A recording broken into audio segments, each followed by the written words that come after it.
চাঁদপুর বিজ্ঞান ও প্রযুক্তি বিশ্ববিদ্যালয়ের শিক্ষার্থীরা আজকে আমাদের বিশ্ববিদ্যালয় ক্যাম্পাসের সামনে থেকে একটি বিক্ষোভ মিছিল শুরু করে ওয়্যারলেস মোড় চাঁদপুর সদর এখানে এসে আমরা একটা অবস্থান কর্মসূচি নিচ্ছি এবং আমাদের কর্মসূচিটি সম্পূর্ণ শান্তিপূর্ণ, কোনো ধরনের রাস্তা বন্ধ না করে।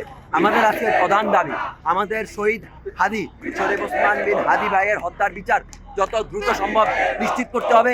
এই বাংলার জমিনে কোনো রকম একটি রায় ঘোষণা করে খুনির মতো বালায় থাকবে, রায়ের মতো করে থাকবে, এমন বিচার আমরা মেনে নেব না। সারা বাংলাদেশের কণ্ঠস্বরের সাথে তাল মিলিয়ে আজকে চাঁদপুর বিজ্ঞান প্রযুক্তি বিশ্ববিদ্যালয়ের শিক্ষার্থীরা রাজপথে নেমে এসেছে।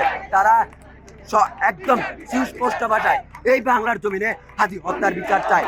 এর সাথে যারা জড়িত আমরা সকলে জানি, আওয়ামী ফ্যাসিস্ট পলাতক সন্ত্রাসীরা বাংলাদেশে বিশৃঙ্খলা তৈরির জন্য বারে চেষ্টা করে যাচ্ছে।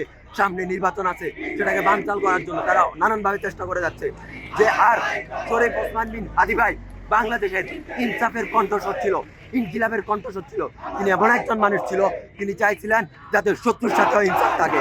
এমন একজন মানুষের কণ্ঠস্বর ছড়িয়ে দেওয়া মানে বাংলাদেশের সার্বভৌমত্বের প্রশ্নে আসা, বাংলাদেশের আজাদির উপর প্রশ্ন আনা। বিচার চাই, 20 দিন অতিক্রম পার হয়ে গেছে, এখন পর্যন্ত উনি ধরার কোনো ইচ্ছা আমরা ইন্টারিম থেকে পাই নাই। ইন্টারিমকে ও ভারত যে দালালরা তাদেরকে সতর্ক করে বলে দিতে চাই, বাংলার মানুষকে আর খেপায়ও না। জুলাই এর শক্তি যদি আবার মাঠে নামে, তোমরা এবার আর বাঁচতে পারবা না। তাই যত দ্রুত সম্ভব হাদি হত্যার বিচার এই বাংলার জমিনে করতেই হবে।